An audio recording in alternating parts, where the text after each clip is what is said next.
Fala pessoal, tudo bom? Aqui é Lucas Souza quem vos fala. Esse aqui é o nosso segundo vídeo do nosso canal, A Falsa Consciência. Esse canal foi idealizado por mim e meu grande amigo Luiz Cláudio, que foi o primeiro a gravar um vídeo para subir para esse canal. E eu tô aqui em sequência gravando um vídeo. E o legal dessa ideia nossa é que a gente simplesmente quer traduzir algo do nosso dia a dia para a internet, para para enriquecer o nosso próprio pensamento. Porque eu sou uma pessoa de opinião, de uma decisão firme, e o meu amigo Luiz Cláudio também é. E toda vez que a gente se encontra, a gente sai dali com uma visão de mundo, de sociedade melhor e aprimorada. Então isso é muito importante e a gente achou interessante compartilhar isso nesse canal para que tanto vocês possam, quem sabe, pensar de uma forma diferente, mesmo tendo um outro ponto de vista, e agregar ao nosso ponto de vista também, deixando seus comentários aqui embaixo desse vídeo, tá bom? A gente vai dedicar todo dia ali do nosso... Todo dia um pedacinho do nosso tempo ali, uns 20 minutos, 30 minutos por dia, para estar subindo um vídeo nesse canal, para a gente estar sempre debatendo e argumentando, tentando fazer com que a nossa posição, o nosso pensamento, a nossa visão seja mostrada para vocês, porque a gente está sempre tentando pensar diferente do que a sociedade, o Estado, a educação nos conduziu a pensar. Então a gente tenta sempre estar saindo de dentro dessa bolha para estar construindo uma visão e uma vida melhor, tá bom? Nesse canal a gente vai debater principalmente assuntos sobre política, economia, filosofia, assuntos em gerais, tá? Da atualidade. E sempre a gente quer seguir um cronograma que seria ali a nossa visão pessoal, a nossa visão como empreendedor, porque eu sou empreendedor, empresário, e a solução do problema, tá? Eu sei que nem sempre a gente vai conseguir trazer aqui a solução do problema, mas a gente sempre vai tentar trazer algo próximo de uma boa solução, tá bom? Hoje, por ser o nosso primeiro vídeo, a gente vai debater um assunto que está bem falado hoje no momento atual, que é a candidatura do nosso ex-presidente Lula, né? E seguindo uma ordem que já foi planejado, para debater sobre o assunto Lula, eu preciso falar sobre a minha visão pessoal. Sobre a minha visão pessoal do que está acontecendo, não do indivíduo Lula, né? Porque o indivíduo Lula em si eu não o conheço, né? Mas sobre uma visão tentando olhar um pouco diferente do que tentam induzir nós a ver, né? Se a gente pegar o caso Lula, desde quando o ex-ministro Sérgio Moro começou o julgamento ali sobre o Lula e tentando acumular provas o suficiente para levá-lo para cumprir o que deveria ser cumprido, né? No caso foi a prisão. A gente percebe hoje não hoje está completando, mas há um ano atrás o STF ele fez a modificação da lei da prisão em segunda instância.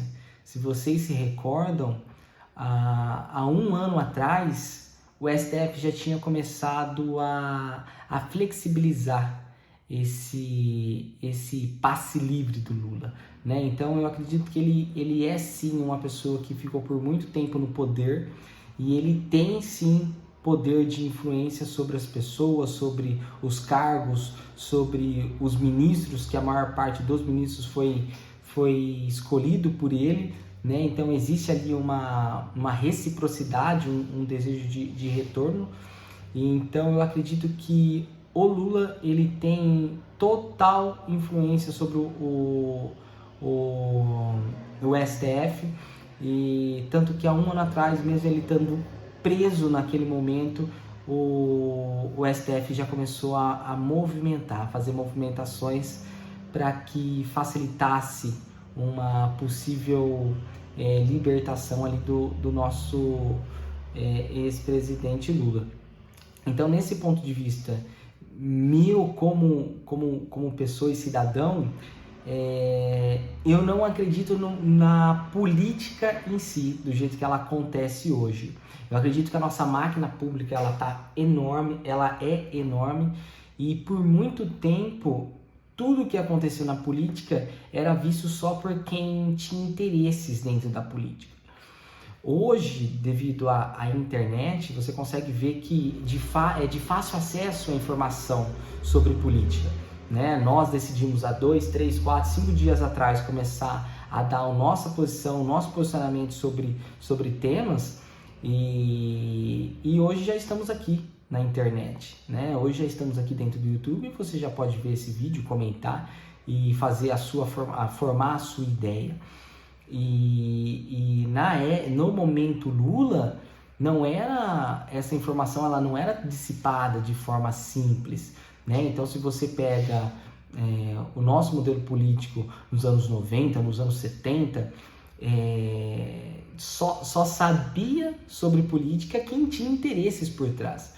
Então, os políticos deveria ser muito fácil o manuseio, né, das leis e manobras políticas, e por isso que eles permaneceram por tanto tempo dentro da política e permanecem até hoje, né? O Bolsonaro, ele segue carreira política, né? Eu acho que é algo que eu não sou a favor, porque eu acredito que qualquer pessoa que decida dedicar o seu tempo e a sua energia para a política, ele já tem que ter realizado na sua vida. Ele tem que ter mostrado valor na sua vida, ele tem que ter construído na sua vida e não construir através da política, né? Porque o Estado ele não é um gerador de riqueza. O Estado, ele usa a nossa riqueza.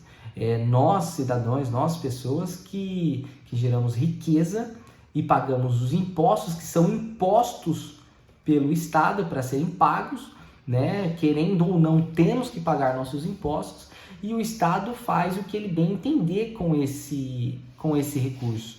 Então, eu acredito que a nossa máquina pública ela é deficitária, ela tem problemas, e questionar um indivíduo ou outro, não vamos chegar na solução.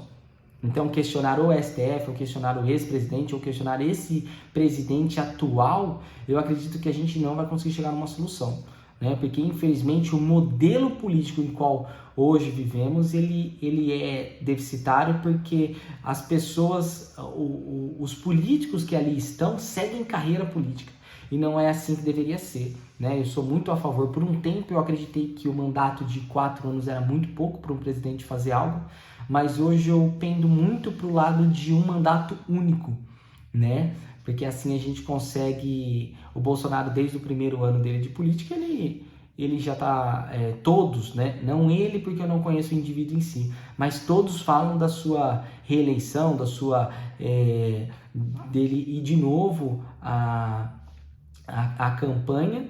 Então isso tira o foco do candidato, do presidente, que não consegue exercer o seu papel com excelência, porque ele está preocupado com popularidade e não com o que deveria ser feito, tá? Então, no caso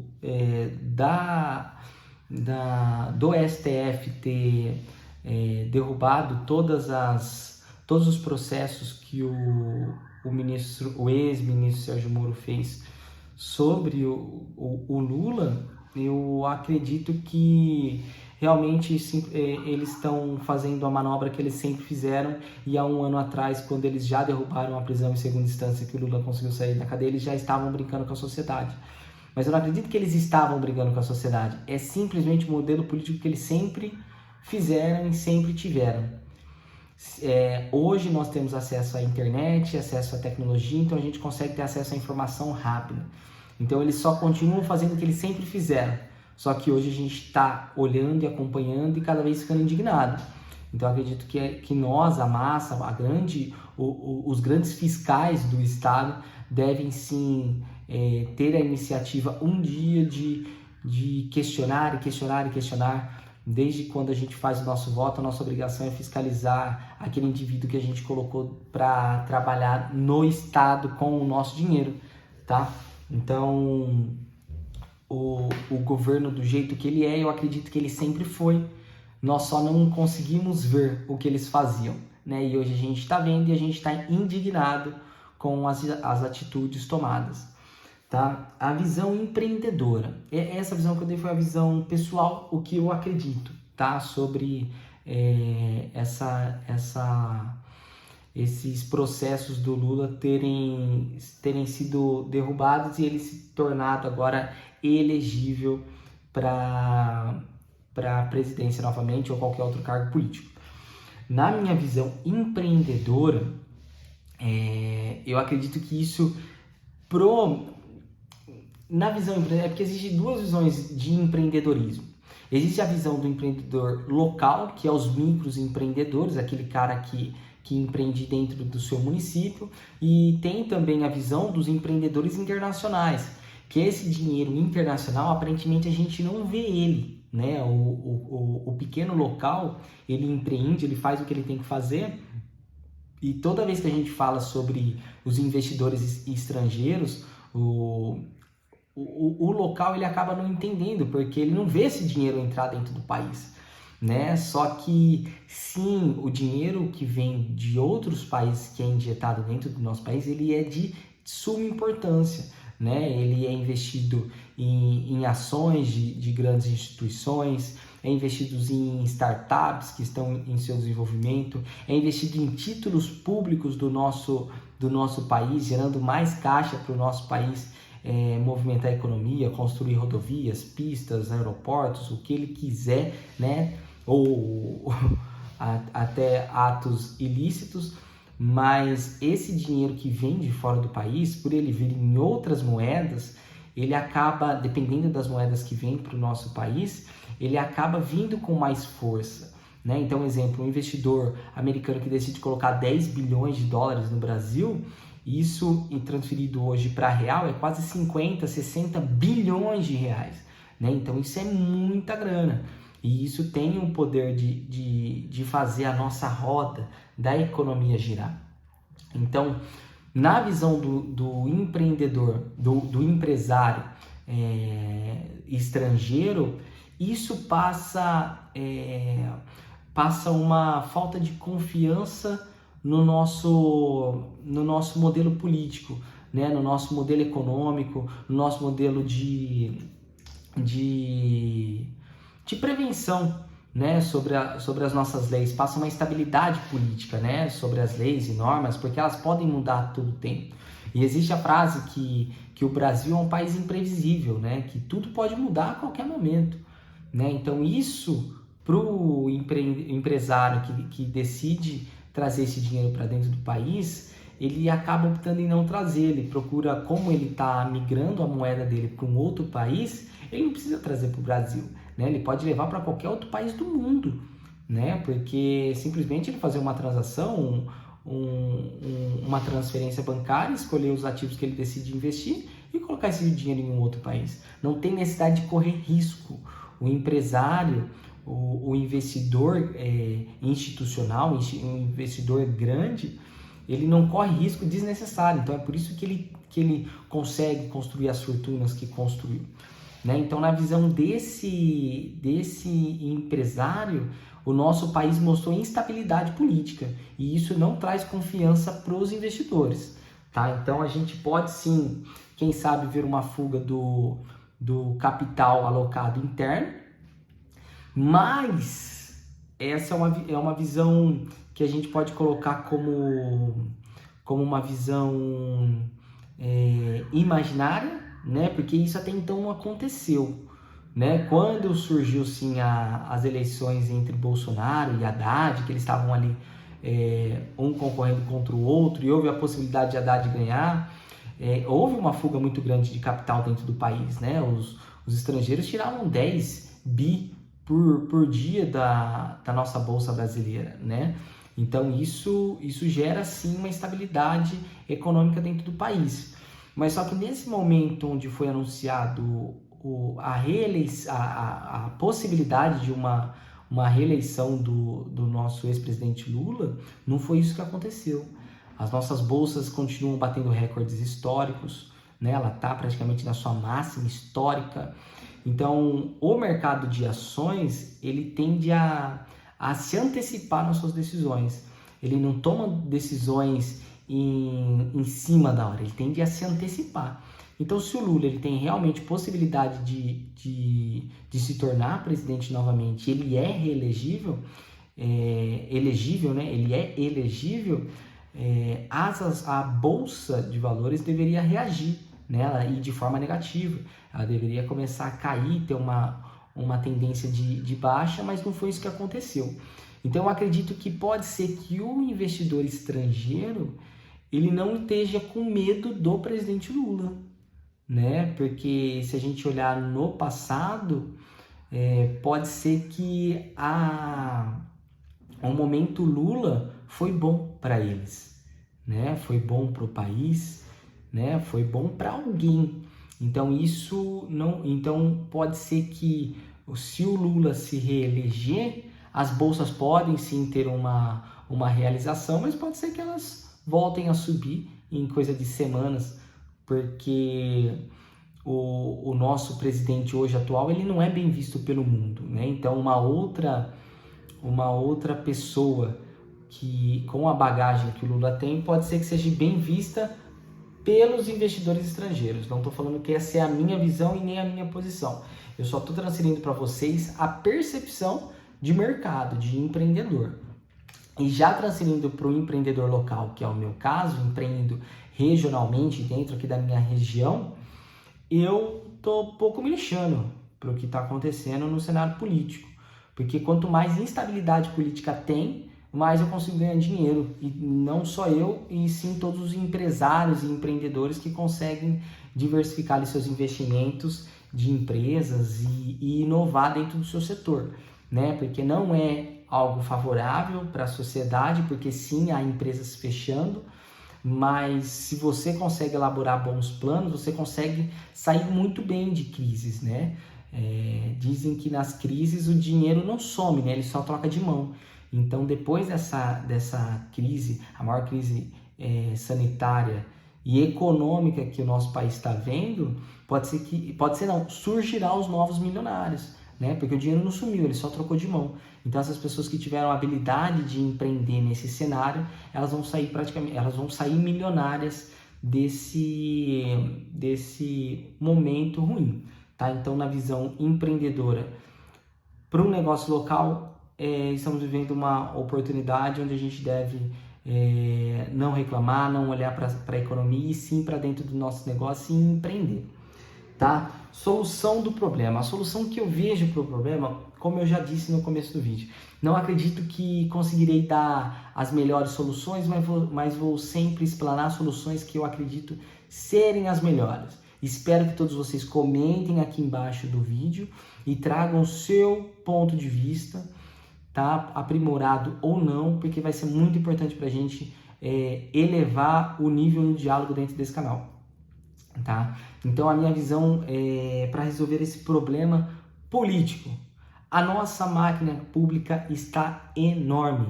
e ela está enorme, e os políticos que estão lá continuam sendo os mesmos políticos.